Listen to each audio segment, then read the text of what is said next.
Bismillahirrahmanirrahim. Assalamualaikum warahmatullahi wabarakatuh. Salam sejahtera untuk kita semua. Om Swastiastu, Namo Buddhaya, dan salam kebajikan.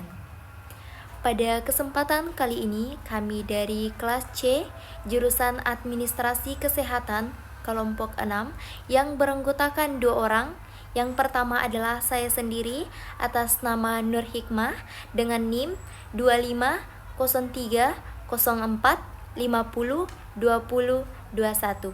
Dan yang kedua ada Syifa Atika dengan NIM 250304502024. Pada kesempatan kali ini, kami akan membahas sebuah materi pembelajaran dengan judul jenis tulisan ilmiah, yang di dalamnya terdapat pengertian, tujuan, dan format-formatnya. Apa itu karya tulisan ilmiah? Karya tulisan ilmiah adalah tulisan sistematis yang didasarkan pada metode ilmiah untuk membahas atau memecahkan suatu permasalahan yang berisi gagasan, fakta, dan data ilmiah, serta menyajikan solusi berdasarkan teori dan kajian mendalam. Ditulis dengan kaidah keilmuan dan bahasa baku yang memenuhi standar tertentu, dan bisa berupa skripsi, jurnal, atau buku ilmiah. Tujuan karya tulis ilmiah yaitu mengkomunikasikan hasil penelitian secara akurat, mengembangkan pengetahuan dalam bidang tertentu, dan melatih keterampilan berpikir kritis serta metodologis bagi penulis. Contohnya, yang pertama, menyebarluaskan pengetahuan; yang kedua, mengembangkan ilmu pengetahuan; yang ketiga, melatih keterampilan menulis dan berpikir; dan yang terakhir, memecah masalah. Format atau bentuk karya tulis ilmiah. Format atau bentuk karya tulis ilmiah mencakup jenisnya seperti yang pertama makalah, kedua skripsi, ketiga tesis, keempat disertasi, kelima artikel, dan yang keenam resensi. Strukturnya seperti halaman judul, abstrak, pendahuluan, kerangka teori, metode, pembahasan, kesimpulan, dan daftar pustaka. Jenis tulisan ilmiah. Yang pertama, makalah. Makalah adalah suatu karangan ilmiah yang membahas suatu pokok permasalahan tertentu secara sistematis, logis, dan objektif berdasarkan data dan referensi yang relevan, dan biasanya disusun untuk tujuan akademik seperti tugas kuliah, seminar, atau diskusi ilmiah. Ciri-ciri makalah bersifat ilmiah, yaitu disusun berdasarkan penelitian, data, dan referensi yang valid. Yang kedua, objektif, yaitu tidak mengandung opini pribadi yang tidak didukung fakta. Yang ketiga, sistematis, yaitu mengikuti struktur tertentu: pendahuluan, isi, penutup. Yang keempat, menggunakan bahasa baku dan formal. Dan yang kelima, ada tujuan dan kesimpulan yang jelas. Selanjutnya yaitu skripsi. Skripsi adalah karya tulis ilmiah yang dibuat mahasiswa jenjang sarjana S1 sebagai salah satu syarat kelulusan pendidikan akademisnya. Tujuan skripsi yaitu yang pertama, mengembangkan kemampuan analitis dan penelitian mahasiswa. Yang kedua, memberikan kontribusi pada perkembangan ilmu pengetahuan di bidang tertentu. Yang ketiga, melatih mahasiswa menganalisis secara kritis berbagai sumber informasi, teori, dan data. Yang keempat, mengembangkan kemampuan mahasiswa dalam menyusun argumen yang logis dan dapat dipertanggungjawabkan.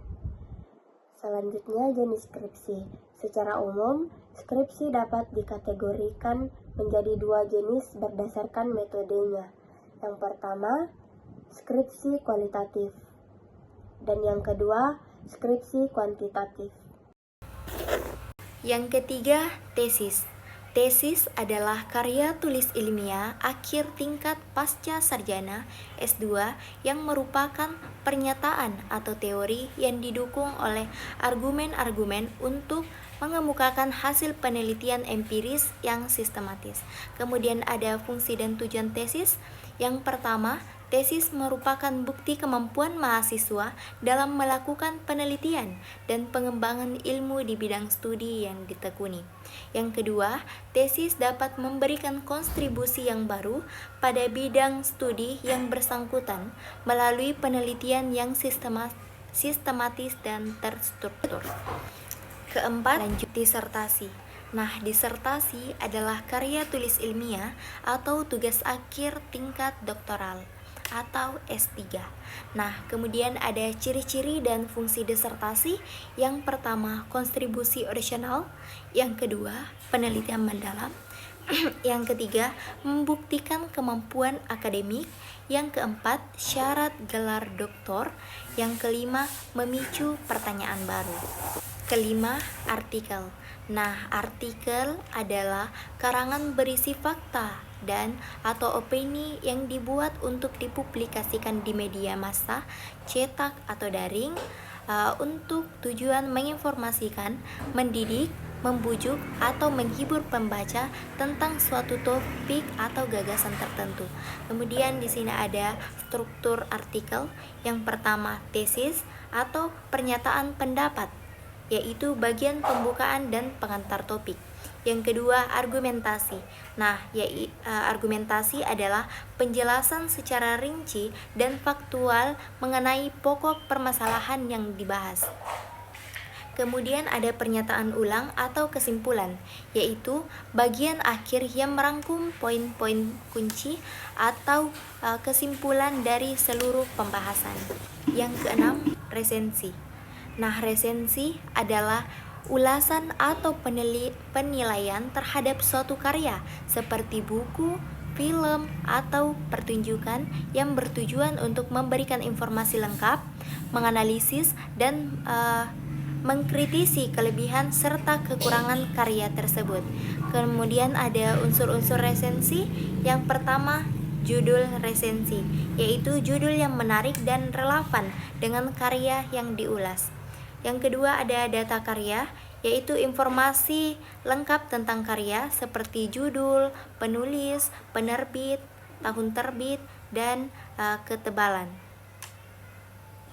Kemudian ada pendahuluan, yaitu membahas hal-hal yang berkaitan dengan karya. Kemudian ada tubuh resensi, yaitu ulasan atau opini presensi terhadap karya.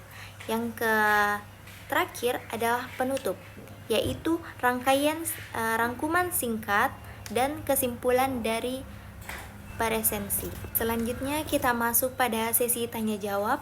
Nah, kemudian teman-teman yang ingin bertanya mengenai materi kami pada hari ini, silahkan menulis pertanyaan tersebut di kolom komentar dan kami akan menjawabnya juga di kolom komentar. Baik, terima kasih. Mungkin hanya itu saja yang dapat kami presentasikan pada video pembelajaran ini. Kurang dan lebihnya mohon dimaafkan. Wabillahi taufik wal hidayah. Wassalamualaikum warahmatullahi wabarakatuh.